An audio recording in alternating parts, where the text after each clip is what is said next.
L'enregistrement est en train de tourner, ça a démarré. Bonjour, bienvenue Corinne, Elodie, Héloïse, Julie, bienvenue pour ce webinaire de rentrée. Redonner du sens et un nouvel élan à sa carrière. Je reprends avec vous. Ça fait un moment que j'avais pris des vacances tout simplement, que je n'avais pas fait de webinaire et puis j'ai eu des gros projets juste avant l'été, donc ça fait un moment que je n'avais pas été en direct. Je suis ravie de vous accueillir et de pouvoir échanger avec vous dans la chat box, dans la capsule de chat qui est à droite. Vous voyez, mon regard est un peu sur le côté de l'écran. D'ailleurs, vous pouvez me dire peut-être si vous m'entendez bien, si vous me voyez, enfin c'est surtout voir les slides, si vous m'entendez bien, si techniquement ça fonctionne, le temps que tout le monde arrive. Je vois que quelqu'un écrit, c'est super, parfait. Merci beaucoup Héloïse. Bon, je suis ravie. On va parler de transition.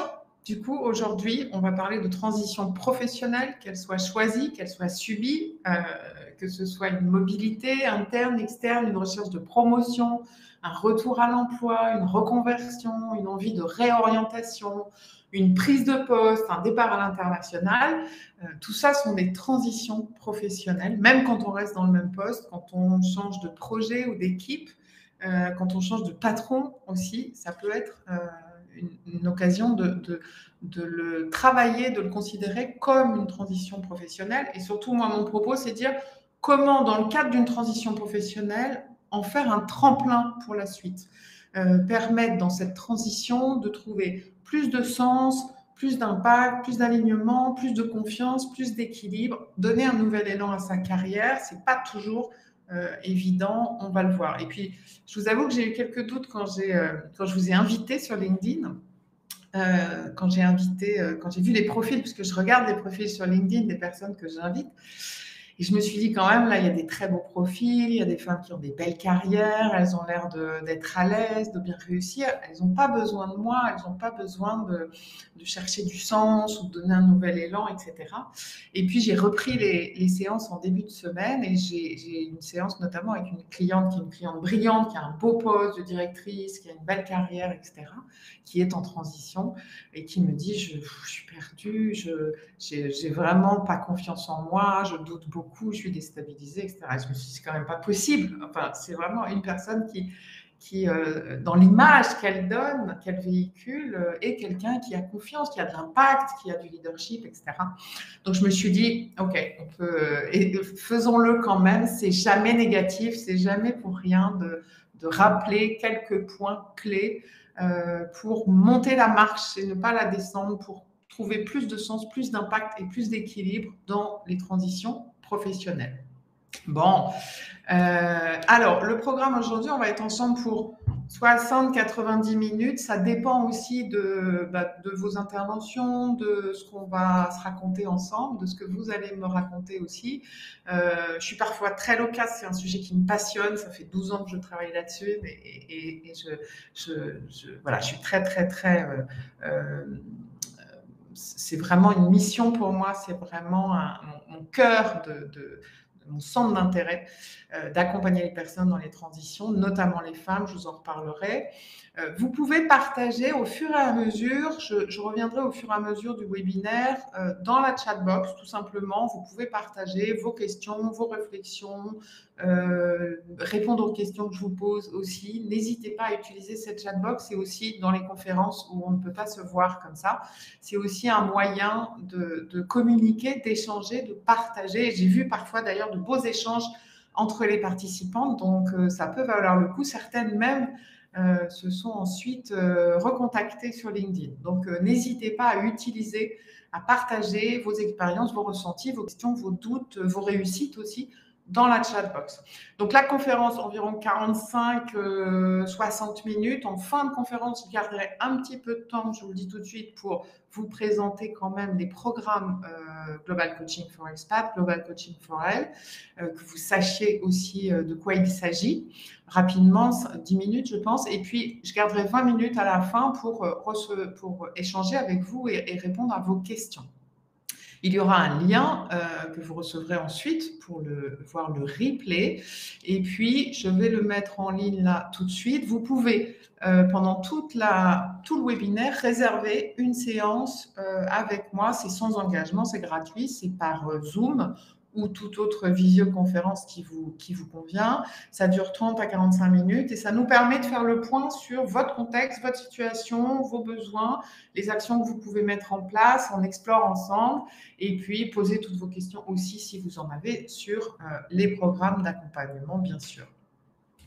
Alors, la transition professionnelle, je vous disais, on parle de mobilité interne, externe, on parle de prise de poste, on parle de retour à l'emploi, on parle de réorientation, on parle d'international. J'ai vu que certaines d'entre vous étaient déjà à l'international et j'accompagne beaucoup les transitions à l'international.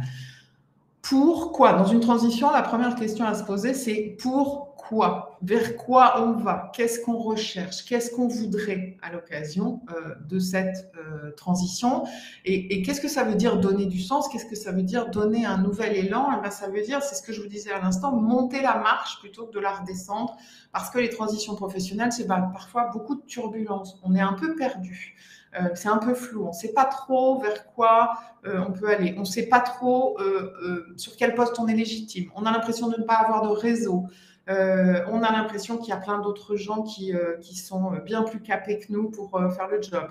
Il y a des freins externes aussi, je vais y revenir, on n'est pas toujours informé en tant que femme, notamment on n'a pas toujours les bonnes informations, on n'est pas toujours placé sur les bons postes. Quoique, aujourd'hui, c'est plutôt un atout d'être une femme, puisque dans beaucoup d'industries, pour la parité, pour l'équilibre hommes-femmes dans les conseils d'administration, dans les conseils de direction, dans les comités de direction, au niveau des managers, etc., les entreprises cherchent à promouvoir des femmes. Donc, c'est plutôt, pour une fois, une bonne chose. Mais on a encore beaucoup de freins internes et externes. Et vous connaissez le principe de Peters, peut-être. Si vous ne le connaissez pas, je vous invite à lire ce petit livre, le principe de Peters. Tout le monde atteint à un moment donné son niveau d'incompétence quand on monte dans la carrière, qui est une carrière classique où on évolue d'un niveau hiérarchique à l'autre. Il y a toujours un moment où on atteint son niveau d'incompétence. On peut être un très bon expert et être un très mauvais manager. On peut être un très bon commercial et être un très mauvais directeur commercial. Et donc, des fois, on a l'impression d'atteindre son niveau d'incompétence, on a l'impression de ne plus savoir faire, on a l'impression d'être mauvais ou d'être mauvaise dans ce nouveau poste ou dans cette nouvelle fonction ou dans ce nouveau métier ou dans ce nouveau secteur. Et en fait, moi, mon propos, il est de bien faire la différence entre est-ce que j'ai atteint mon niveau d'incompétence, effectivement, et là, il faut que je m'arrête, ou est-ce que c'est la pression intérieure que je me mets moi-même, la charge mentale, la pression extérieure aussi, les stéréotypes qui font que petit à petit, je doute de moi, du coup, je fais des erreurs, du coup, ça renforce ma croyance que j'ai atteint mon niveau d'incompétence et du coup, je m'auto-sabote et je baisse les bras un peu trop tôt. Donc moi, le propos, il est de bien explorer, de bien clarifier dans la transition où vous voulez aller, quels sont vos atouts, est-ce que ça a du sens pour vous, est-ce que c'est votre ambition? Et avec le terme ambition, je ne parle pas d'une ambition pour l'argent, pour le pouvoir, pour des choses comme ça, assez classique quand on parle d'ambition. Je parle d'une ambition où on va essayer d'aller donner le meilleur de soi-même, d'arriver au meilleur de soi-même, de quelque chose dont on sera très fier à la fin de sa carrière. Voilà. Et puis en plus, avec la période qu'on vient de traverser, le Covid, le confinement, le télétravail, les restructurations, les réorganisations, les restrictions, aujourd'hui les problèmes écologiques, le pic énergétique, la récession qui s'annonce. Je crois qu'on n'a pas fini de se poser des questions. Et moi, pendant le confinement, j'ai accompagné pas mal de managers qui se sont vraiment posé des questions sur le sens, sur à quoi ça rime tout ça. Est-ce que j'ai vraiment envie de vivre comme ça? Est-ce que j'ai vraiment envie de faire ce métier-là? Est-ce que mon métier est essentiel? On se pose des questions aussi sur notre sécurité professionnelle, sur nos motivations, sur nos besoins, sur notre employabilité. Quand on est depuis longtemps dans un même poste, sur notre capacité aussi à changer de poste. Ou en cas de difficulté, en cas de restructuration, en cas de plan de départ, de réorganisation, sur notre capacité aussi à limiter la casse à retrouver quelque chose de très inquiétant aussi de quitter son emploi, d'être dans un plan de licenciement, d'un plan de développement, hein, on appelle ça maintenant, je crois, dans certaines entreprises, de profiter d'un plan de départ, en tout cas, et de se dire, je vais me retrouver en situation de chômage pour retrouver un travail, et ça, on sait, ou on dit en tout cas que c'est très mauvais. Donc, ça peut être très inquiétant et très angoissant. Et puis, si vous êtes RH, manager, talent management dans une entreprise, si vous accompagnez vos collaborateurs, vos collaboratrices, c'est aussi ces 3 points dont je vais vous parler, ces 3 étapes, ces 3 points clés vont être des leviers pour vous, des points d'attention pour aider vos collaborateurs, vos collaboratrices, soit à se réorienter, à bouger à l'intérieur de l'entreprise sur un poste qui leur convient mieux, soit à évoluer dans la réorganisation, soit à prendre leurs fonctions, si vous vous occupez des onboarding des collaborateurs, des promotions et des prises de poste des collaborateurs. Ces 3 clés vont vous donner aussi quelques leviers. Voilà, vous êtes toujours avec moi. Est-ce que tout va bien jusque-là? Je regarde un petit peu. Les participants, n'hésitez pas à partager dans le chat si ce que je vous dis, ce dont je vous parle, vous interpelle, si vous vous reconnaissez à certains moments. Et puis, vous pouvez utiliser aussi cette chatbox comme une prise de notes, en fait, au fur et à mesure, s'il y a des choses qui vous interpellent, que vous avez envie de creuser, sur lesquelles vous avez envie de revenir, notez-les dans la chatbox et puis moi, je reviendrai après, j'approfondirai un petit peu. Alors, qui je suis moi pour vous parler de ça? Il y en a certaines d'entre vous qui me connaissent déjà, certaines qui me suivent, d'autres non. Donc, moi, je suis Isabelle Goyon, j'ai été pendant 20 ans manager d'équipe, manager de projet dans le secteur audiovisuel. Je travaillais 10 ans dans une grande chaîne de télé, je travaillais 10 ans chez un grand producteur, donc pour toutes les chaînes de télé. J'étais directrice des programmes télé chez ce producteur. Donc voilà, j'ai été manager, intrapreneur, puis entrepreneur. J'ai travaillé à l'international, j'ai travaillé au Gabon et aux Pays-Bas. J'étais expatriée là-bas. Et je travaille toujours d'ailleurs avec le Gabon. Je viens de finir une très grosse mission avec le Gabon, une mission à l'international. Donc, ce sont des liens, ce sont des expériences, ce sont des rencontres qui sont restées pour moi. Le management de ma première carrière est quelque chose qui m'a toujours beaucoup plu. Accompagner les individus, accompagner les femmes notamment, c'est quelque chose qui est très personnel pour moi. Et puis l'international, c'est quelque chose aussi qui est devenu tout à fait naturel. J'avais déjà cette appétence pour la diversité avec les femmes, et puis je l'ai enrichi avec la diversité et l'interculturel, notamment en accompagnant aujourd'hui des équipes multiculturelles. Ok, donc ça fait 12 ans maintenant que je suis entrepreneur à l'étranger et depuis 3 ans à Paris, je suis rentrée, où j'accompagne en formation, en coaching. Global Coaching est un organisme de formation qui est certifié Calliope, donc on fait aussi de la formation financée par les OPCO pour les entreprises. Et je suis auteur aussi, je suis speaker, j'ai écrit 3 livres, un sur la transition de carrière, un sur le retour d'expatriation et un sur le leadership féminin et à l'international. Si ça vous intéresse, je vous invite à aller les commander, vous pouvez le trouver sur Amazon ou la FNAC. Et c'est évidemment un premier point d'entrée sur les accompagnements que je peux faire, les étapes que je peux vous proposer, etc. Donc, ça fait 12 ans maintenant que j'accompagne en individuel, en collectif. J'ai accompagné plus de 500. Aujourd'hui, j'en suis un peu plus, je serais plutôt à 700. Managers, conjoints, entrepreneurs, équipes multiculturelles. Et je vois évidemment des femmes qui souhaitent profiter de cette possibilité de changer de carrière parce qu'à un moment donné, elles ne sont plus alignées sur leurs valeurs. Les dernières séances découvertes que j'ai eues, c'était à chaque fois des femmes ou des hommes d'ailleurs. J'ai à peu près 20% d'hommes dans mes clients individuels. Des femmes ou des hommes qui me disent, voilà, ça fait 20 ans que je fais ça et finalement aujourd'hui, je ne m'y retrouve plus. J'ai l'impression d'avoir fait le tour, je suis plus motivée, j'ai plus envie. Mais j'ai tellement construit là-dessus, je me suis tellement engagée là-dedans. Comment faire aujourd'hui? Comment faire à 45, à 50, à 60 ans pour faire autre chose? Et il me reste quand même 10 ans, 15 ans, 20 ans à bosser et je ne me vois pas faire ça. Je ne me vois pas continuer comme ça pendant les 20 ans qui viennent. Donc, comment capitaliser sur ce que j'ai fait, comment retrouver la motivation, comment retrouver l'énergie, comment retrouver du sens, comment faire évoluer tout ça sans repartir à zéro. Et puis, je vois aussi les difficultés, je vois la charge mentale, je vois les stéréotypes, je vous en parlais tout à l'heure. Là, la femme que j'accompagnais en début de semaine me disait « Ok, je suis très motivée pour ce poste, mais il faut quand même que je vois avec mon mari parce qu'il va falloir qu'il prenne sa part de l'organisation familiale et administrative, etc. parce que là, je ne vais pas y arriver. » Je suis toujours hallucinée de voir des femmes qui ont des telles carrières, qui arrivent à 50 ans et qui ont besoin de... Remarquez, je me bats aussi, moi, avec mon mari tous les jours, mais là-dessus.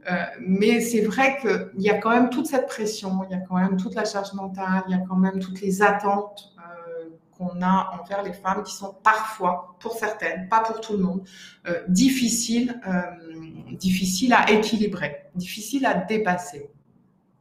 Alors qu'aujourd'hui, les femmes sont quand même plus de 50% des diplômées, elles sont quand même bien en place et elles ont plein de choses à apporter dans l'entreprise. Donc, c'est vraiment très important. Est-ce que vous pouvez me dire, parce que je ne vous vois pas, donc est-ce que vous pouvez me dire si c'est OK pour vous, si vous me suivez, si vous êtes toujours là? Et puis, je veux bien que vous me disiez, quelle est votre situation? Est-ce que vous êtes là, ce webinaire vous a interpellé, vous êtes inscrite parce que vous avez envie de voir plus clair dans votre situation professionnelle? C'est un moment charnière. Est-ce que vous avez envie de revenir à l'emploi? Est-ce que vous voulez être mieux reconnu dans votre poste? Est-ce que vous préparez une mobilité? Vous cherchez le prochain poste dans l'entreprise, à l'extérieur? Est-ce que vous voulez juste trouver à la rentrée là un nouvel équilibre et développer, déployer votre potentiel dans votre poste actuel? Est-ce que vous voulez vous réorienter? Voilà, dites-moi un petit peu. Où est-ce que vous êtes, vous accompagnez, vous êtes là pour votre entreprise et pour accompagner vos collaborateurs. Dites-moi un peu quelle est votre situation à vous, quel est votre contexte. Alors, pour ceux qui sont sur ordinateur, pour celles qui sont sur ordinateur, puisqu'il n'y a que des femmes aujourd'hui, d'habitude j'ai quelques hommes, mais là il n'y a que des femmes, je suis ravie. Et j'aime bien les hommes aussi, hein, mais je suis ravie d'être avec vous. Je fais d'ailleurs dans les accompagnements, on a des sessions collectives, on a une communauté, et cette communauté est réservée aux femmes. Je tiens beaucoup à ce que... c'est pas contre ces messieurs, mais je tiens beaucoup à ce qu'il y ait ces moments de rencontre, d'échange et de partage entre femmes. Envie de changer de carrière et de me réorienter, mais je ne sais pas encore dans quel domaine. Ok, Jessica. Donc là, vous en êtes à l'étape de réflexion. Alors c'est parfait, c'est aussi, même quand on n'est pas encore dans la transition, qu'on y réfléchit, qu'on a envie, qu'on sent qu'on arrive au bout de quelque chose, vous pouvez vous poser les mêmes questions et vous allez vraiment aborder. Les 3 clés que je vais vous proposer sont 3 clés qui sont vraiment des grandes lignes qui vont vous permettre de renforcer confiance, équilibre et impact. C'est vraiment les 3 leviers qui me semblent importants dans une transition de carrière et dans une carrière d'ailleurs. Donc, vous allez pouvoir utiliser ces 3 leviers. Souhait de faire du conseil RH, RH transformation orga, change management et plus des RH. D'accord, donc de sortir en fait de l'organisation, du mode salarié pour devenir entrepreneur, en fait, pour devenir consultant, indépendant, si je comprends bien. Donc passer du salariat à l'entrepreneuriat, passer parfois de l'autre côté, de l'entrepreneuriat au salariat. Ça m'arrive aussi d'accompagner des gens qui reviennent au salariat après avoir fait une période d'entrepreneuriat, d'entreprise individuelle. Ok, ça demande aussi d'autres points de réflexion, on pourra y revenir. Pour ma part, c'est dans le cadre de mon nouveau poste RH, ok, accompagnement des collaborateurs, manager de mon entreprise. D'accord. Donc là, vous allez pouvoir voir aussi quels sont les points d'attention que vous devez avoir, quelles sont les vigilances, quelles sont les questions, par exemple, que vous pouvez poser. Voilà, sur quoi vous allez mettre l'accent dans l'accompagnement de vos nouveaux collaborateurs ou des managers qui sont en poste. Impatriation, super, Julie. Alors là, je vous invite à commander Retour d'expatriation, le livre qui s'appelle Chouette, au secours, on rentre. Vous aurez quelques pistes, quelques indications et peut-être réorientation. Ok. L'impatriation, c'est beaucoup plus difficile que la répatriation, que que l'expatriation. Hein. Le choc culturel est parfois beaucoup plus fort, même si on rentre chez soi. Et en fait, on a un peu l'impression que ça va aller plus vite et c'est souvent l'inverse. L'équilibre, l'adaptation au retour prend plus de temps. Je commence un nouveau poste début octobre, prise de fonction, ok, super, donc ça va être aussi pour vous, hein, c'est bien de garder aussi dans la prise de poste, quand on assume de nouvelles fonctions, on rencontre une nouvelle équipe, on a de nouveaux objectifs, etc., de garder aussi en tête ces 3 leviers qui vous permettent de lutter contre la pression surtout. Quand on prend un nouveau poste, on se sent souvent sous pression parce qu'on a l'impression qu'on a été embauché pour avoir toute l'expertise et pour avoir toutes les réponses. Et donc, on est un peu sommé on a l'impression qu'on devrait pouvoir être tout de suite stratégique, tout de suite opérationnel, tout de suite répondre aux questions, tout de suite connaître les dossiers, etc., ce qui est impossible. Et puis, vous avez aussi, si vous prenez une équipe qui existe déjà, qui est déjà en poste, qui est déjà fonctionnelle, et peut-être que l'équipe va vous presser aussi de prendre certaines décisions qui l'arrangent, qu'elle a envie de voir passer et qui n'ont pas été prises jusque-là. Donc, quand on prend un poste, il est urgent de prendre du recul, de prendre du temps, de prendre son temps. OK. Et accompagnement des salariés aussi, dont vous êtes, j'imagine, en RH. OK. Super. Je garde encore un petit peu. Je vois que quelqu'un est en train d'écrire, donc je garde. Non, c'est OK. Ah. Je ne cherche pas à être entrepreneuse, mais consultante dans un cabinet. OK, d'accord. Donc, salarié d'un cabinet. Alors, j'ai vu aussi il y a récemment un consultant dans un cabinet qui me disait, en fait, ce cabinet accompagne ses consultants, nous accompagne à créer notre propre statut d'entrepreneur, parce que comme ça, eh bien, il n'y a plus de primes, il n'y a plus d'augmentation de salaire, il n'y a plus de suivi de carrière, etc. Et donc, ils externalisent. Donc, c'est bien si vous trouvez un poste de salarié dans un cabinet conseil avec tous les avantages qui vont avec, sécuriser tous ces aspects-là aussi. Hein. OK, super. Alors, quand on est dans une transition, c'est vrai que moi, je vois souvent au début, hein, on a l'impression on voudrait, à l'occasion de cette transition, et c'est bien normal, pouvoir développer tout son potentiel, avoir un job qui ait plus de sens, garder l'équilibre, trouver l'équilibre qui nous convient, enfin, trouver de la sérénité. Enfin, on se dit, voilà, dans ce nouveau poste, je vais pouvoir enfin mettre en place tout ce qu'il me manquait dans le poste précédent. C'est un peu comme si on cherchait, si on allait voir ailleurs, si l'herbe est plus verte, hein, en disant, voilà, la prochaine, à la rentrée, c'est comme les bonnes résolutions de rentrée au 1er janvier qu'on prend. Hein. Quand on a un projet, une transition, un nouveau projet, dans l'idée ou quand on prend un poste, on se dit qu'on va booster sa carrière, renforcer son impact, augmenter ses revenus, développer ses compétences, découvrir d'autres choses, sortir de la routine, aiguiser sa curiosité, développer ses réseaux, rencontrer de nouvelles personnes formidables avec qui on va pouvoir échanger, trouver un bon équilibre perso, pro, l'équilibre dans son agenda aussi professionnel, garder du temps pour avoir des réflexions stratégiques, pour travailler sur les dossiers qui sont importants, et se sentir pleinement soi-même. C'est ça, développer son potentiel, aller au bout de son ambition personnelle, c'est ça, c'est de se sentir pleinement soi-même, pleinement efficace, là où ça a du sens, là où on fait les choses bien, là où on fait les choses qui nous plaisent, et des choses qui nous donnent de l'énergie, avec de bonnes relations avec notre entourage. Et puis dans la réalité, soit qu'on se mette à réfléchir justement à quel poste on pourrait faire, dans quel secteur on pourrait se réorienter, mais est-ce que les gens nous attendent là-dedans? Ou alors on prend son poste et puis finalement, tout ce qu'on nous a promis au recrutement, l'autonomie qu'on nous a promis, les moyens qu'on nous a promis, la clarté du N+1, du N+2, du N+3 sur les décisions stratégiques, tout ça est un peu remis en question. Il y a eu un peu des fausses promesses parfois. Et du coup, on se retrouve dans un truc inextricable. Vous voyez, il y a un gros nœud là, on ne sait plus quel fil tirer, on ne sait plus comment on va s'en sortir. On a l'impression que nous, on n'est pas efficace, que nous, on ne réfléchit pas bien. On a l'impression qu'on devrait y arriver.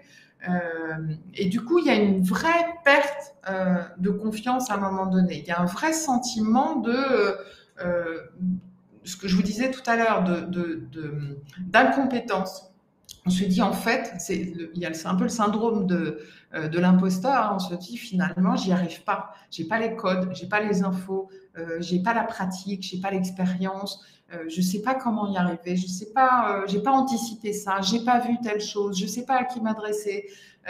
Voilà, mes équipes sont déjà surchargées. Je ne vais pas leur en demander plus. Je vais essayer de faire moi-même. Le nombre de femmes que je vois faire finir les dossiers le soir, les PowerPoint, les tableaux, aller chercher les infos, corriger, travailler, reprendre l'ordinateur à 9h du soir ou travailler dans les présentations le week-end, c'est assez hallucinant. Et ça n'arrange rien. Donc, à un moment donné, c'est vrai qu'on a ce syndrome alors, les syndromes, il y en a plein hein, en frein interne. Les syndromes de la bonne assistante, les syndromes de la bonne élève, le syndrome de l'imposteur. Alors, tout ça, ça fonctionne très, très bien pour les femmes, un peu chez les hommes aussi, je vous rassure. Ils ont aussi ce syndrome d'imposteur à certains moments. Mais on a le sentiment de devoir répondre à 100% à tous les besoins des autres. On a une to-do list qui s'allonge, on en parle beaucoup. Et puis, il y a des freins externes aussi. Hein. Il y a des biais.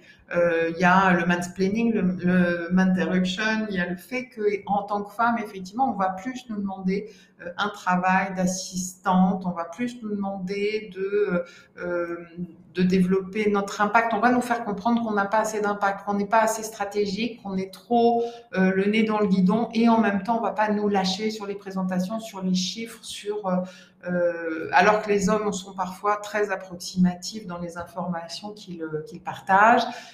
Il va y avoir une exigence supplémentaire qui est donnée aux femmes, et les femmes prennent cette exigence, prennent ces demandes externes, et puis se disent qu'elles doivent y répondre. Donc, à un moment donné, il faut pouvoir lâcher prise, faire un peu de vide et se reconcentrer sur ce qui est important pour vous. Donc, dans toute transition, vous voyez, il y a cette étape de dépression, là, de frustration, de déni, frustration. Ça, c'est la courbe du deuil d'Elisabeth Kubler-Ross qu'on utilise généralement dans les transitions, dans les crises, dans les courbes du changement, dans l'expatriation. Tout le monde passe par cette courbe plus ou moins rapidement, plus ou moins consciemment d'ailleurs. Je vois des gens qui passent, mais finalement, ils s'en sont presque pas rendus compte. Mais il y a quand même un moment dans les transitions comme ça, fortes, où on passe par cette étape de creux, où on se dit, je vais pas y arriver, j'ai tout foutu en l'air, j'ai cru que j'étais mieux que ça, que j'étais capable, etc. Mais je ne suis pas capable. Donc, c'est vraiment cette étape-là, moi, que j'accompagne, c'est de se dire, OK, quand vous savez que vous avez envie de changer, vous savez que vous allez prendre un nouveau poste, vous savez que c'est un peu challenge, vous savez que c'est un peu difficile, mais vous savez que si vous restez dans le poste actuel, vous allez tourner en rond, que vous allez avoir des regrets à un moment donné, donc il faut y aller, mais comment on y va et comment on passe ce creux, c'est ça que je travaille avec mes clients. Donc, vous voyez, ça, j'ai conscience de mettre des barrières toute seule. Je pratique beaucoup l'autocensure et l'autosabotage. C'est Karine, ça, qui est un très beau poste, hein, d'ailleurs, dans les RH, qui, elle, avait les tâches, qui faisait le travail, mais qui n'avait ni la fonction, ni le salaire, ni le statut, ni le salaire. Aujourd'hui, elle a le statut et le salaire. Et effectivement, on a travaillé beaucoup sur l'autocensure, l'autosabotage, les croyances, l'énergie aussi hein, qu'il faut mettre pour dépasser ces barrières-là. Ça marche très bien. Et puis ça, on est plutôt dans les pressions extérieures à la prise de poste. Claire, je fais des erreurs. Avec la pression à la prise de poste, je fais des erreurs. J'ai l'impression d'être arrivée au bout de mes compétences. Je perds confiance. C'est vraiment ce sentiment de devoir tout réussir à 100%. Parce qu'on est attendu, parce qu'on nous a fait confiance, parce qu'on nous a embauchés. On pense qu'on nous a embauchés pour avoir toutes les réponses et pouvoir faire le boulot tout de suite. Ce que personne n'a fait jusque-là dans les gens, soit les gens que vous remplacez, soit les gens qui avaient à peu près le même type de responsabilité ou d'équipe. Ça n'arrive jamais de pouvoir prendre en charge à 100% et réussir à 100% ce qui était sur le papier. Ok, donc 3 étapes. Je surveille l'heure, 14h30. C'est merveilleux, on est quand même dans les temps. J'ai l'impression de beaucoup parler, mais finalement, ça va quand même. 3 étapes, 3 points clés essentiels dans toutes les transitions. Et ça, vous les gardez dans votre poche, dans votre petit panier, dans votre sac à dos, dans ce que vous voulez. Et dans chaque transition, vous vous posez ces 3 questions, vous vous posez ces 3 points clés, vous réfléchissez, vous explorez ces 3 points clés. Premièrement, explorez ses atouts, ses réussites, ses compétences, ses talents, ce qu'on aime faire. Voilà. Explorez qui vous êtes, votre parcours, vos motivations, vos valeurs. De quoi vous partez? Partez de vous. D'accord? Deuxième étape, deuxième point clé, transformer. Transformer les croyances, transformer les syndromes, transformer, dépasser les stéréotypes aussi, les biais. Ne laissez pas passer, ne vous laissez pas embarquer là-dedans. Et puis, travaillez aussi votre confiance, votre sentiment d'efficacité personnelle, travaillez aussi votre équilibre de vie, ce qui vous fait du bien, votre organisation. Acceptez de lâcher certaines choses, d'abandonner certaines choses, revoyez votre agenda. Voilà, donc dans la deuxième étape, on est vraiment sur transformer. Je vais revenir en détail sur chacune de ces étapes. Dans cette deuxième étape, transformer, on parle des croyances internes, des freins externes et de l'organisation et de l'équilibre personnel.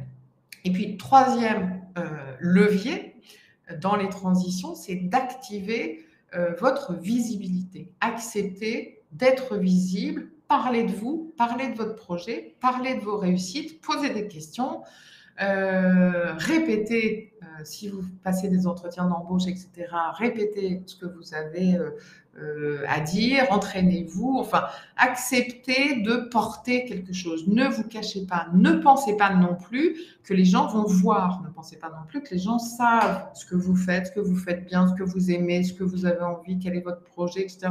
C'est faux. Ils ne voient pas. Les gens ne voient que leurs priorités, leur urgence, leur quotidien, les feux à éteindre jour après jour, et ils n'ont pas le temps finalement vraiment de voir ce qui se passe autour. Voilà, donc on va explorer un petit peu, on va creuser un petit peu sur ces 3 points clés qui sont essentiels. Donc vraiment gardez-les en tête. 1, explorer, toujours. Ça renforce votre confiance, d'accord? La confiance en soi, elle n'est pas générale. La confiance en soi, c'est une notion abstraite. C'est j'ai confiance en moi quand dans l'enfance, la petite enfance, depuis très tôt, on m'a donné confiance en moi, etc. Donc si vous avez une confiance un petit peu défaillante au départ, ça va être très difficile de la renforcer. Donc on ne parle pas de confiance en soi. On va renforcer la confiance en soi à petits pas dans l'action.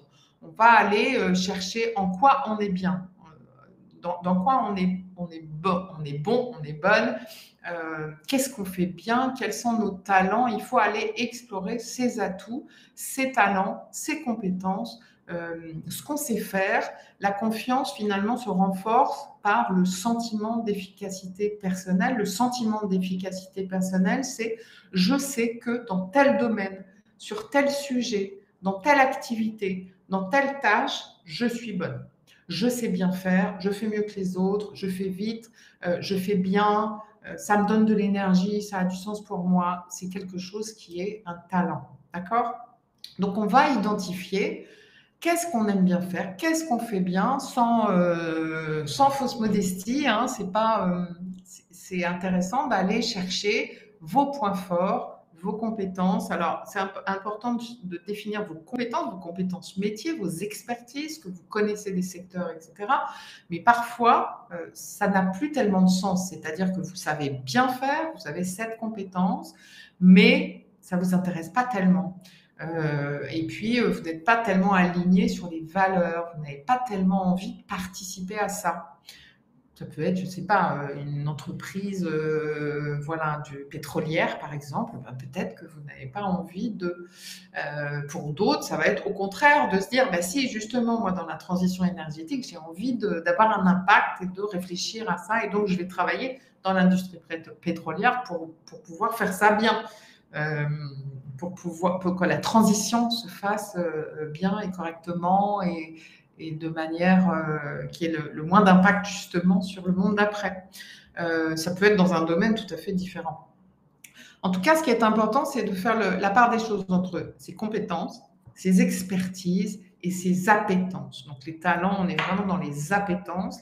Le talent, c'est ce que vous faites bien, c'est une compétence, c'est quelque chose que vous faites bien, que vous faites mieux que les autres, que vous faites rapidement, mais en plus qui a du sens pour vous et qui vous donne de l'énergie.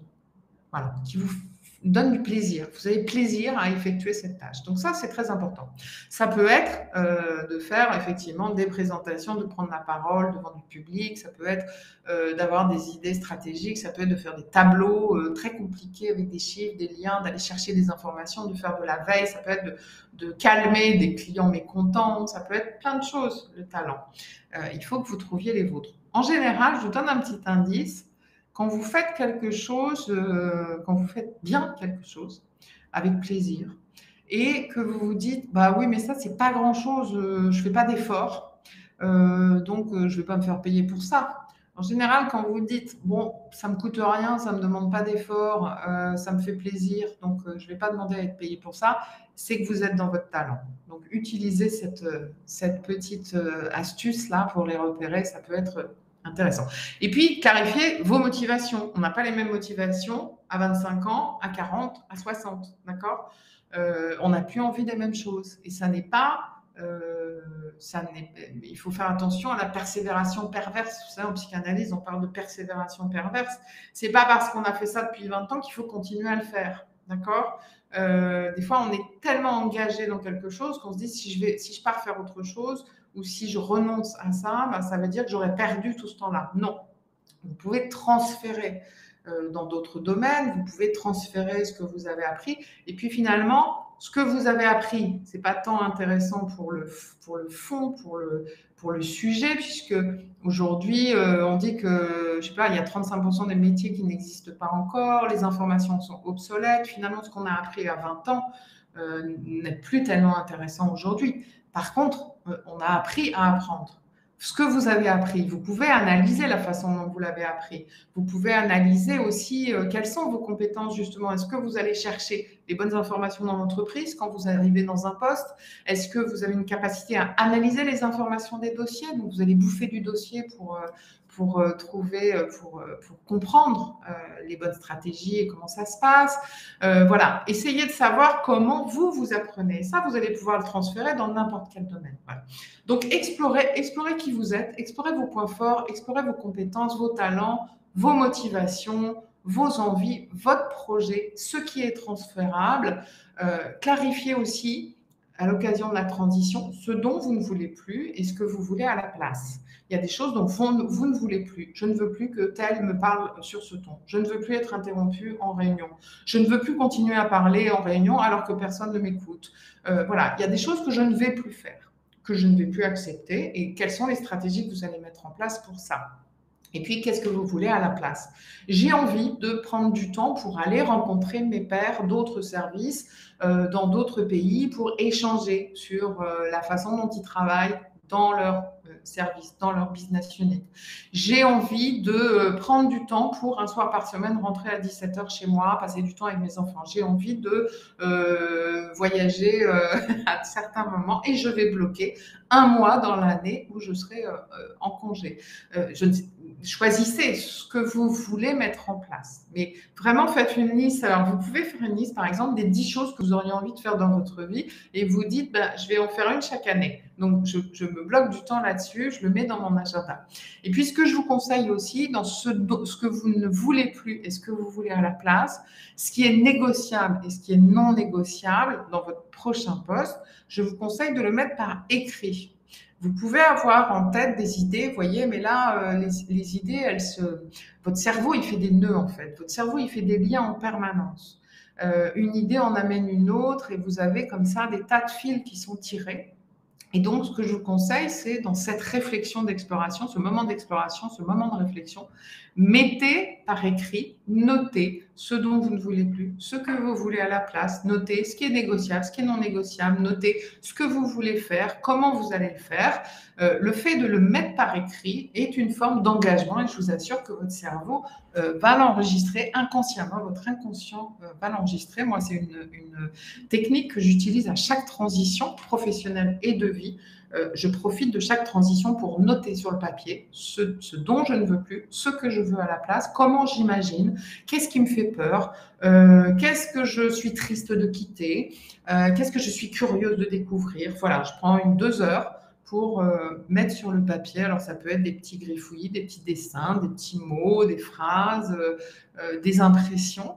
Ça peut être plus structuré en tableau ou en to-do list, c'est pas très important. Je me suis rendu compte avec le temps que quand je faisais ce travail de noter dans les transitions comment j'imaginais ce que je voulais, ce que je ne voulais plus, et que je le mettais dans un tiroir ou dans un dossier après, il m'est arrivé de ressortir ces papiers 1 an, 2 ans, 3 ans après et de me dire c'est incroyable, je n'y ai plus repensé, mais tout est là, tout est fait, tout s'est mis en place de manière inconsciente. Donc vraiment, faites ce travail de mettre ça par écrit.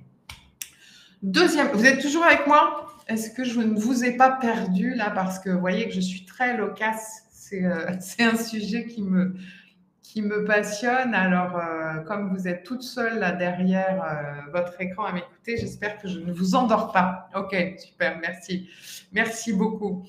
On aura peut-être l'occasion. Alors, n'hésitez pas à réserver une séance premier contact parce que du coup, on sera sur Zoom et on pourra se parler et se voir et échanger. Ce sera aussi différent pour moi et pour vous parce que là, je me sens parfois un petit peu toute seule, mais j'aime bien voir vos réactions.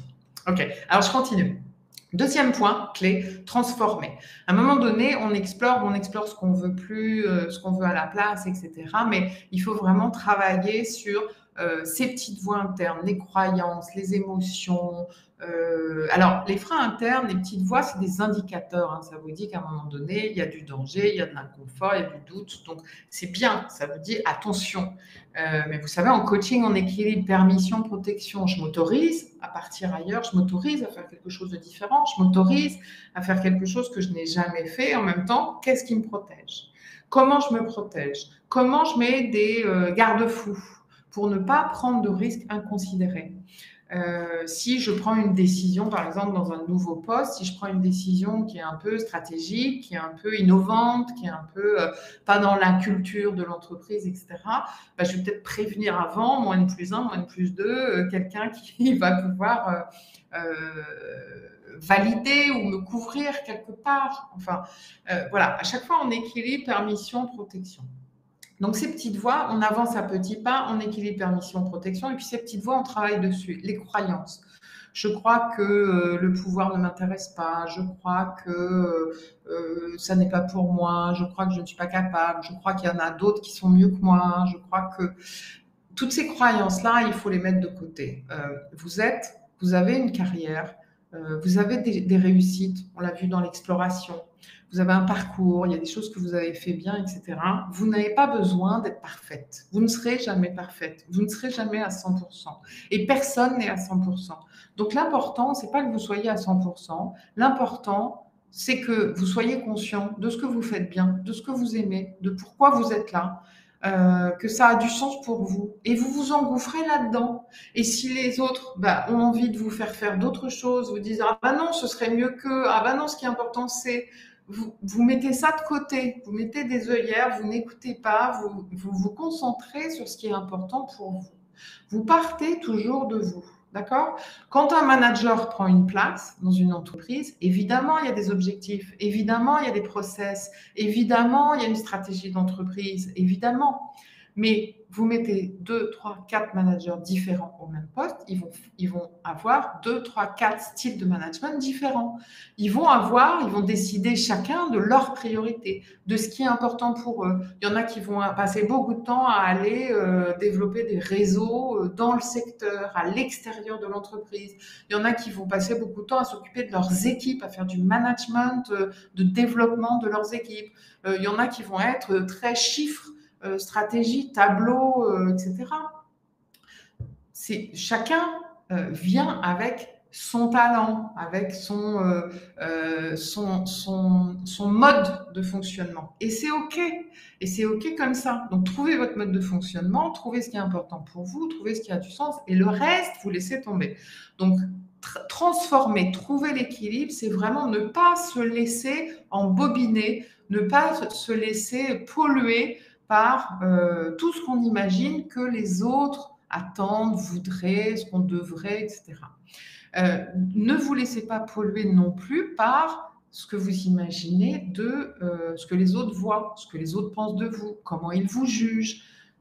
Dans les réunions, quand vous prenez contact avec les gens, etc., ne vous dites pas, oh ben moi je l'ai rencontré un moment dans l'entreprise, mais elle avait un poste important, moi j'étais toute petite, puis finalement mon service avait fait une erreur, donc elle doit me voir de manière négative, elle doit avoir une image négative de moi parce que finalement c'était pas terrible ce qu'on avait fait à l'époque.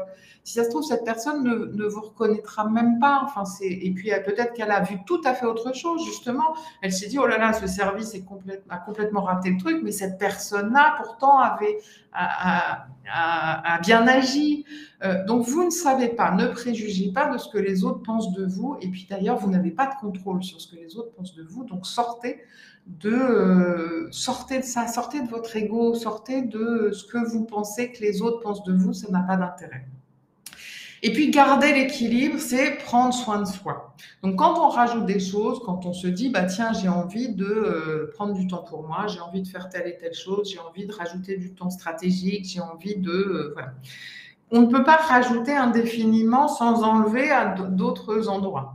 Donc, quand vous rajoutez quelque chose, quand vous vous mettez à faire des cours de yoga dans la semaine, à prendre du temps pour aller dans un board, à discuter, vous occuper de vos équipes, à prendre du temps pour prendre connaissance des dossiers stratégiques, des chiffres et des informations, etc., il faut forcément que vous laissiez tomber autre chose à côté. Donc, vraiment, n'hésitez pas à abandonner d'autres choses pour garder l'équilibre. Prenez soin de vous. Faites des activités qui vous font du bien, l'hygiène personnelle, l'hygiène de vie, l'équilibre, le sommeil, le repos, se nourrir correctement, prendre l'air, respirer,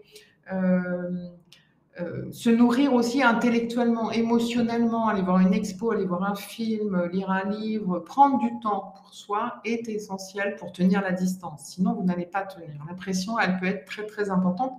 Et c'est comme ça qu'on arrive au burn-out. C'est-à-dire qu'à un moment donné, on ne fait plus que travailler, on est sous pression, on se dit oui, mais c'est la prise de poste, c'est normal.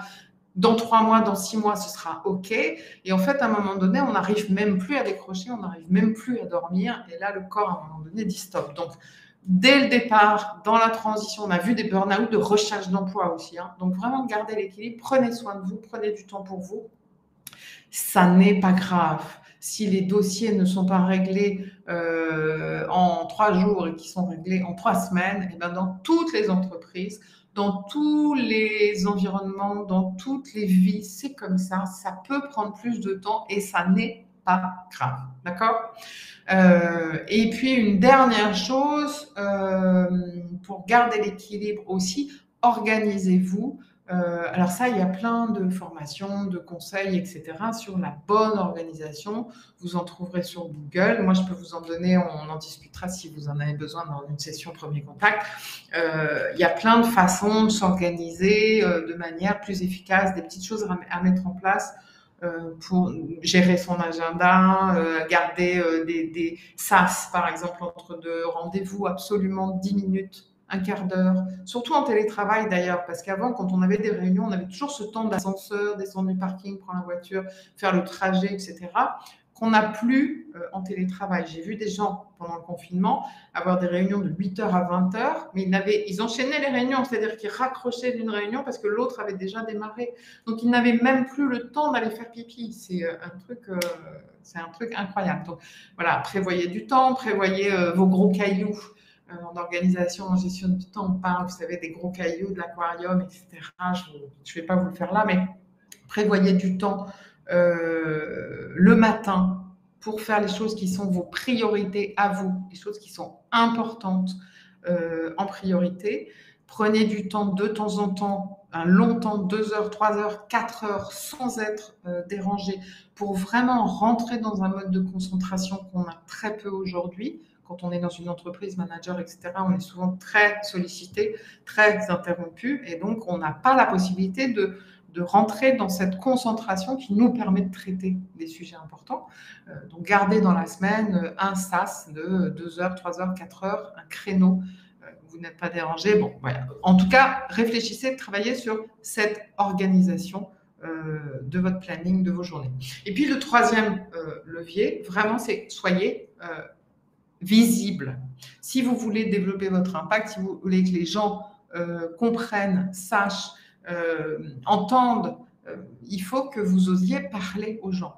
Et alors, si vous parlez de votre projet personnel, de votre projet de carrière, etc., parler à sa collègue à la machine à café et imaginer que tout est OK, c'est pas suffisant.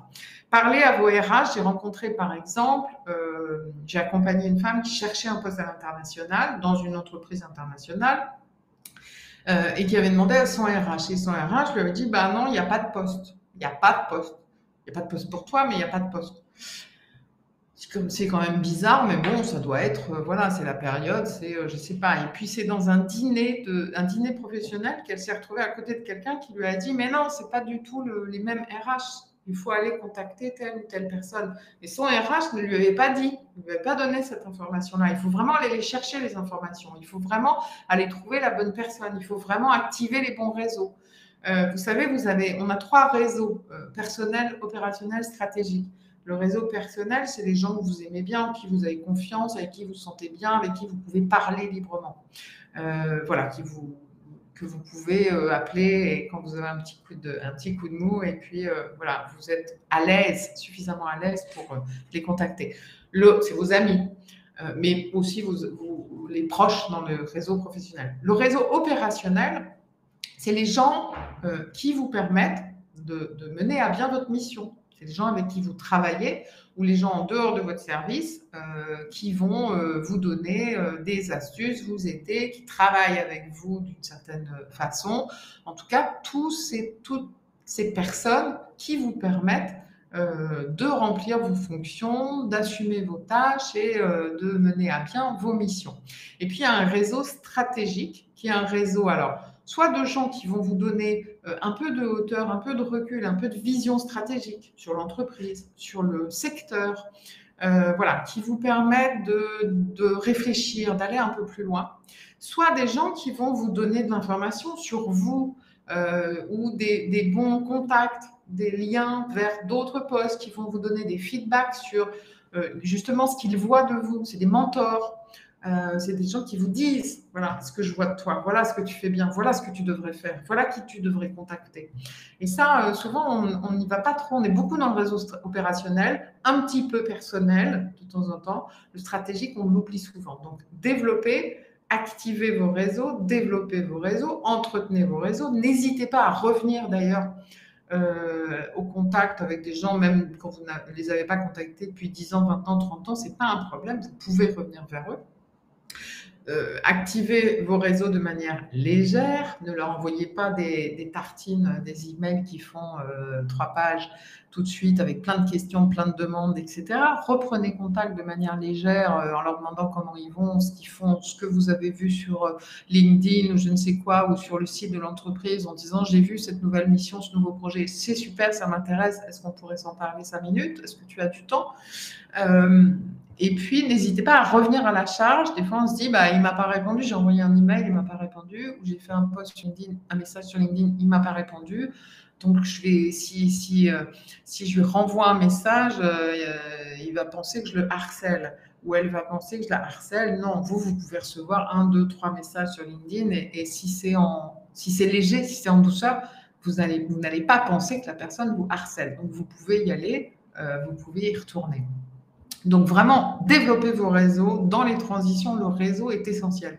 C'est par les gens que vous allez avoir les bonnes infos, comprendre ce qui s'est passé. Certaines personnes vont être la mémoire du service ou de l'entreprise. Enfin, allez au contact, allez à la rencontre, allez à la discussion, demandez des conseils, demandez des retours, demandez des feedbacks, demandez aux gens quelle est leur expérience, quelle est leur vision. Les gens aiment beaucoup parler de leur vision et ça les valorise et vous, ça vous apportera beaucoup d'infos. Et puis, communiquez sur vous. Soyez très clair aussi sur vous. C'est-à-dire, quand vous rencontrez quelqu'un, si vous cherchez un nouveau poste, si vous cherchez une promotion en interne, il faut qu'en une phrase, 2 phrases, 3 phrases maximum, vous puissiez expliquer qui vous êtes, ce que vous faites bien, ce que vous cherchez, quel est votre projet. D'accord ? Très simplement, très rapidement, mais que quand la personne s'en va, quitte la conversation, elle sache exactement ce que vous cherchez. que quand elle rencontre, quand elle est informée d'un poste qui se libère, d'une mission qui se met en place, etc., elle puisse penser à vous tout de suite, parce que sinon, ça ne marche pas. Sinon, eh ben, les gens ne savent pas comment vous aider. Donc, aidez les autres à vous aider. Soyez très clair sur ce que vous voulez. Raconter ses réussites, ça n'est pas se vanter. C'est pas pour se vanter. Souvent, on se cache derrière un oh, j'ai pas fait grand chose, j'ai une équipe, etc. C'est une façon de refuser les signes de reconnaissance qu'on vous donne. Donc, quand vous avez des réussites, quand vous faites un feedback sur une réussite, super. Quand vous avez pris la parole, présenté un dossier en réunion, etc., qu'on vous dit ah, c'était super ta présentation, dites merci. Dites pas oh, ouais, ça aurait pu être mieux. Dites merci. Et qu'est-ce qui t'a plu qu'est-ce qui t'a marqué, par exemple? Comme ça, vous travaillez sur vos points forts. Et puis, vous les ancrez chez la personne en face aussi. Et puis, communiquer sur ses réussites, communiquer sur ses points forts, c'est montrer à l'entreprise, montrer à votre manager quelle est votre valeur pour l'entreprise. C'est pas votre valeur pour vous. On s'en fout que vous soyez une femme formidable, une personne formidable. Évidemment, vous êtes une personne formidable. Mais dans l'entreprise, pouvoir parler de ses réussites, de ses points forts, c'est pouvoir dire, voilà, moi, ce que je peux faire de mieux pour vous.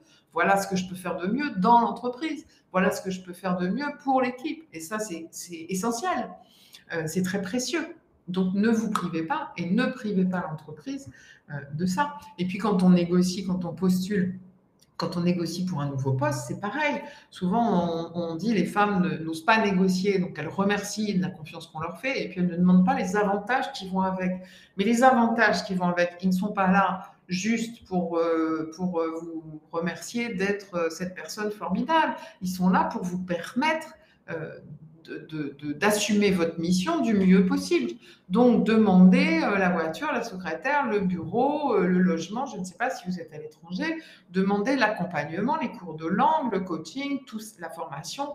Tout ça sont des éléments qui vont vous permettre de réussir votre mission, qui ne sont pas des récompenses pour vous, ce sont des éléments pour réussir votre mission. Donc, vraiment, faites la part des choses là-dessus et restez bien là-dessus. De quoi j'ai besoin, qu'est-ce que j'ai besoin que les autres sachent et de quoi j'ai besoin moi pour donner le meilleur de moi-même et réussir pleinement ma mission. OK? Ou ma prise de poste. Voilà, sur ces 3 points. Alors justement, seul ou accompagné, ces 3 points-là, vous allez les garder. Vous pouvez évidemment travailler là-dessus seul. Vous pouvez aussi, parce que c'est important d'être accompagné, c'est important de travailler avec d'autres gens, vous pouvez contacter dans beaucoup d'entreprises aujourd'hui, il y a des réseaux féminins notamment, où il y a des rencontres, il y a des conférences, il y a des petits déjeuners, des ateliers, etc. C'est très intéressant.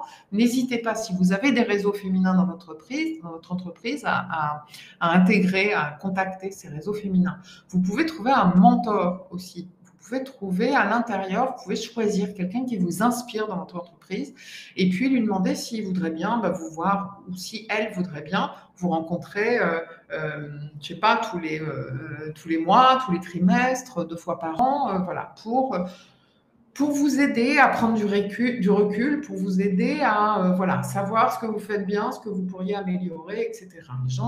Il y a beaucoup de collaborateurs dans l'entreprise qui sont prêts à faire ça et qui seront ravis de le faire. N'hésitez pas aussi à regarder les formations que vous pouvez avoir dans les entreprises ou le coaching. N'hésitez pas à demander du coaching, évidemment, dans votre entreprise. À quoi ça sert? Alors, si vous n'en avez pas dans l'entreprise, moi j'accompagne aussi beaucoup de clientes qui viennent en dehors de l'entreprise, qui viennent sans demander au RH parce qu'elles veulent être très libres par rapport à leur poste, justement. Quand il y a un coaching dans l'entreprise, souvent il y a une tripartite au début, une tripartite à la fin. On s'engage avec son manager ou avec les RH sur des objectifs. Et des fois, ça met un peu une pression supplémentaire. Donc, j'ai beaucoup de femmes qui viennent me voir en dehors de l'entreprise et qui se financent elles-mêmes leur coaching ou leur formation, qui ne veulent pas demander à l'entreprise. Mais il y a quelques RH là aujourd'hui. Les entreprises peuvent aussi à un certain moment financer les formations ou le coaching. Ça fait partie de l'accompagnement des collaborateurs. En fait, l'accompagnement en coaching, vous voyez, quand on est dans une transition choisie, un changement choisi, on a parlé tout à l'heure de la courbe du deuil, hein, il y a une période de creux comme ça, etc. Puis à un moment donné, on se dit, bon, ça y est, je vais prendre un nouveau poste, je vais me réorienter, je vais passer consultant, voilà, j'ai choisi quelque chose de nouveau qui va être formidable. Vous savez, c'est le rêve, on va booster sa carrière, on va trouver un équilibre, on va enfin déployer tout son potentiel, etc. En fait, on arrive dans un nouvel environnement qu'on ne connaît pas. C'est le creux de la découverte, hein. Et là, souvent, il y a un réveil brutal, ce qu'on appelle le réveil brutal. Là, ça, c'est la vague du changement. Le réveil brutal, c'est au bout de 3 semaines, 3 mois, etc. On se dit, mais en fait, je comprends pas, j'ai pas les éléments de langage, j'ai pas le réseau, j'ai pas l'expérience, je sais pas comment ça se passe. En fait, ça va pas marcher. J'ai l'impression d'avoir tout cassé. J'ai cassé ma carrière, je me suis lancée dans un truc avec cet enthousiasme naïf, et puis en fait, je vais pas y arriver. Et là, le danger, il est de revenir en arrière, de se dire bon j'y vais pas, je laisse tomber, je reviens à ce qui me plaisait moins. Je me mets en sécurité, je ne vais pas au bout parce que c'est trop difficile. Parce que si on passe un peu la vague, si on continue un peu, si on tient le coup, à un moment donné, on se dit, OK, il y a un réalisme empreint d'espoir, on se dit, OK, je ne sais pas tout, je ne connais pas tout, c'est nouveau, je n'ai pas les réseaux, mais j'ai quelques fils à tirer là. Je commence à apprécier certains sujets. Je commence à avoir de bonnes relations avec l'équipe. Je sais à qui m'adresser sur telle chose. Ce secteur me plaît bien. L'entreprise me plaît bien. Donc, je vais y aller. Je vais essayer de travailler un peu plus pas à pas, à petits pas, pour vraiment réussir à faire mon trou dans ce nouveau poste. Donc, ce creux de la découverte, il peut durer 15 jours, il peut durer 6 mois, il peut durer 3 ans si on est vraiment en reconversion. Donc, c'est vraiment l'accompagnement qu'on fait, il est dans ce creux de la découverte pour passer cette étape qui est un peu difficile de réveil brutal et de réalisme empreint d'espoir, que ce soit en formation ou en coaching, c'est vraiment là-dessus, c'est sur cette période-là qu'on va travailler et qui va vous permettre après, quand vous sortez après la percée, d'évoluer, d'augmenter vos revenus, d'être mieux reconnu, d'identifier les nouvelles opportunités, d'entamer une reconversion. Il faut vraiment après pour pouvoir... Après, c'est du plan d'action. Et souvent, mes clientes, elles sont très capées sur le plan d'action. Une fois qu'elles savent quels sont leurs atouts, où elles vont, comment elles vont faire, dérouler le plan d'action, elles ont quasiment plus besoin de moi. D'accord ? On se voit encore juste pour avoir cet espace de respiration, de réflexion, de recul, qui est un espace très privilégié. Mais vraiment, moi, j'interviens avec mes clients dans cet espace-là. Alors, je vous présente quand même, je ne sais pas pourquoi je dis quand même, je vous présente rapidement les programmes de Global Coaching for Elle. Donc, je vous rappelle que Global Coaching for Elle est certifié Calliope. Donc, par exemple, le bilan de parcours, le bilan de compétences est éligible au CPF. Ça dure 3 mois, il y a 24 heures de travail, 8 séances individuelles. On voit vraiment, on construit votre parcours avec ses étapes, explorer, transformer, activer. Donc ça dure 3 mois, c'est en ligne, il y a des séances, vous avez des ressources en ligne, plein d'exercices, plein de questionnaires, plein de tests, et puis des séances individuelles. C'est pris en charge, ça peut être pris en charge via le CPF, mon compte formation. Vous pouvez chercher le bilan Career Relaunch sur le site de mon compte formation, il y est. Et puis la formation Woman Leadership, qui elle est une formation sur 9 mois. Alors attendez. Alors, je vous rappelle rapidement, bilan de parcours, bilan de compétences, parcours de formation, Woman Leadership, les ateliers et le team building interculturel. Si vous avez des équipes, si vous managez des équipes interculturelles, si vous êtes dans un environnement interculturel, je travaille en individuel sur les profils interculturels, compétences interculturelles avec le test Intercultural Readiness Check. Et puis, je vais jusqu'au team building d'équipes multiculturelles. Ça, c'est un gros accompagnement sur 3 mois. Voilà, donc on peut le faire en individuel ou en équipe. Et puis du coaching de prise de poste ou du coaching à la carte, évidemment. Je vais détailler un tout petit peu 2 parcours, le bilan de compétences et le programme Woman Leadership qui est de la formation. Le bilan Career Relaunch dure donc 3 mois. C'est les étapes classiques. Vous pouvez passer par le CPF. On a ces étapes, explorer, transformer, activer, partez de vous, projetez-vous, dépassez les freins, organisez-vous. Je vous accompagne vraiment pour faire ce travail. C'est assez intensif, ça demande pas mal de disponibilité, ça demande un vrai travail personnel. Il n'y a pas que le travail en séance, il y a un vrai travail à faire entre les séances. Mais en 3 mois, vous avez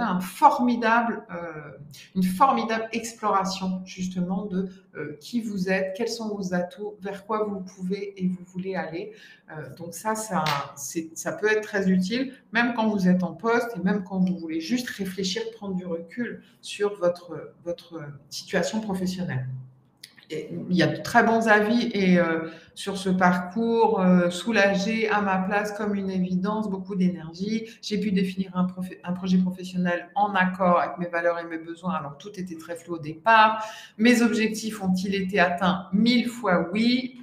Voilà, ça c'est Aurélie Laure Valérie que j'ai accompagnée sur des bilans de parcours et le programme donc de formation. Là, on est sur de la formation, donc et développement de compétences, évaluation des compétences au début et à la fin. On a du contenu, on a des exercices, des vidéos, des tests, on a de la communauté, des groupes de travail, du co-développement, du coaching collectif et de l'accompagnement individuel en coaching et en suivi de la formation. Donc un accompagnement, une formation qui est leadership, woman leadership, comment développer son leadership.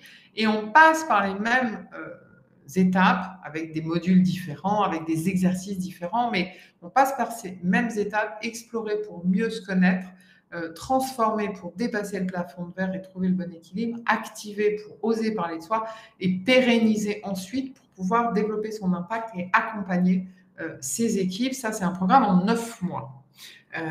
Donc là, on est plutôt sur des cadres, des dirigeants qui veulent qui veulent développer leur leadership dans leur poste. D'accord? Ça amène parfois quand même à une mobilité, mais voilà, ça amène surtout, vous voyez, aujourd'hui, je suis moi-même sans surjouer, je me sens sereine, légitime, j'ai gagné en confiance, j'ai trouvé un positionnement qui me permet d'évoluer sereinement au sein de ma société.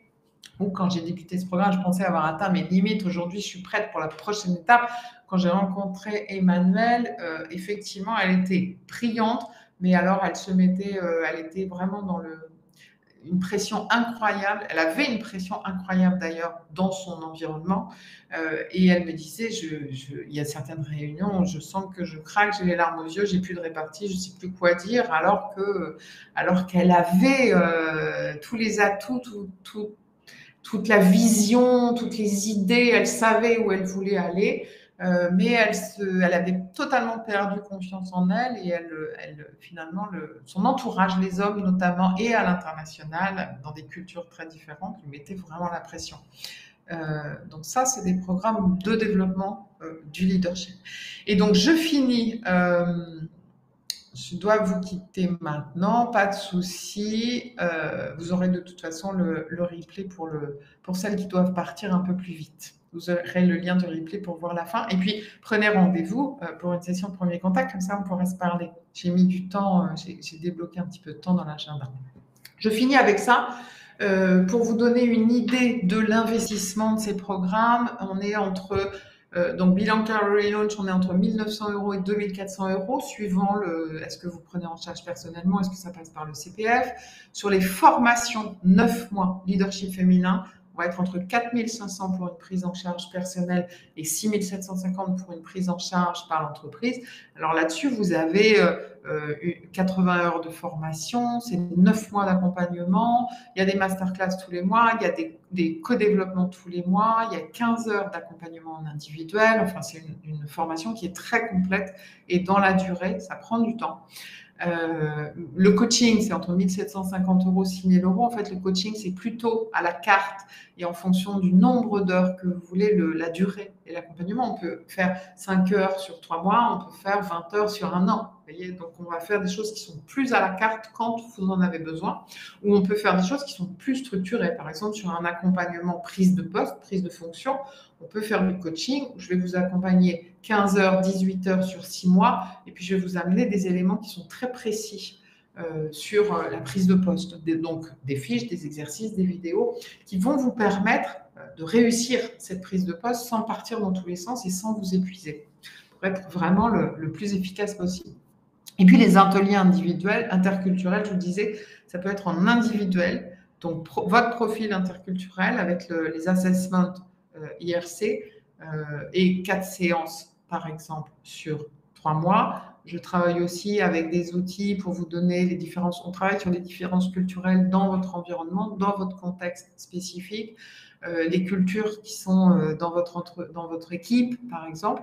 Donc ça, c'est 1 250 € par exemple pour un individuel et ça va jusqu'à 12 500 € quand j'accompagne une équipe de 20 personnes que j'accompagne en amont, en individuel, chacun son profil. J'ai des sessions individuelles avec chacun des membres de l'équipe, leurs attentes, leurs besoins, leurs difficultés, leurs fiertés. Et puis ensuite, on fait un team building, j'organise, j'anime un team building avec toute l'équipe en présentiel uniquement. Je ne fais pas de team building d'équipe à distance. Donc, je fais les sessions individuelles à distance, mais pas de team building d'équipe à distance. Ça se fait en présentiel. Voilà. Et puis, il y a possibilité de parcours sur mesure, de faire soit de la formation, soit du coaching sur mesure en fonction de vos besoins avec des prises en charge, notamment des OPCO pour les formations.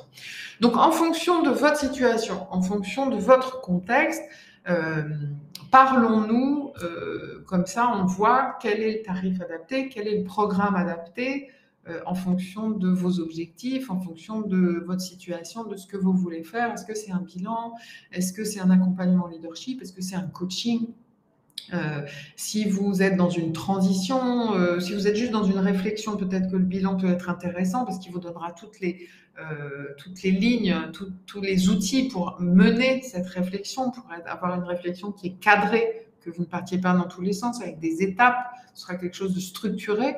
Donc peut-être qu'un bilan, si vous êtes en réflexion sur votre prochaine étape, c'est bien. Si vous prenez un poste, un nouveau poste, vous êtes en prise de fonction, moi je vous conseille fortement la formation Women Leadership ou le coaching de prise de fonction. Du coup, si vous voulez accompagner vos équipes, si vous êtes RH, il y en a plusieurs qui m'en ont parlé, si vous êtes RH et que vous voulez accompagner vos équipes, et notamment vos équipes féminines peut-être, alors si vous accompagnez vos collaborateurs qui prennent un nouveau poste, coaching onboarding, si vous accompagnez les femmes dans l'organisation, montons une formation leadership sur mesure qui peut être prise en charge par les OPCO.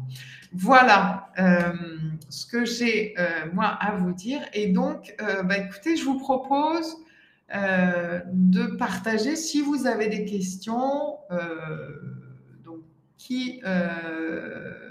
Thiéo, Héloïse sont parties, elles devaient s'absenter. Donc Karine, Corinne, Estelle, est-ce que vous avez, Julie, est-ce que vous avez une question, un partage, quelque chose qui vous a marqué? Ou dites-moi d'ailleurs, si vous n'avez pas de questions, dites-moi juste ce que vous retenez. Avec quoi vous repartez de cette conférence? Qu'est-ce qui vous a intéressé? S'il y a une action, un mot, un élément qui vous a plutôt marqué, ce serait lequel? C'est lequel? Je veux bien que vous me partagiez ça avant qu'on boucle.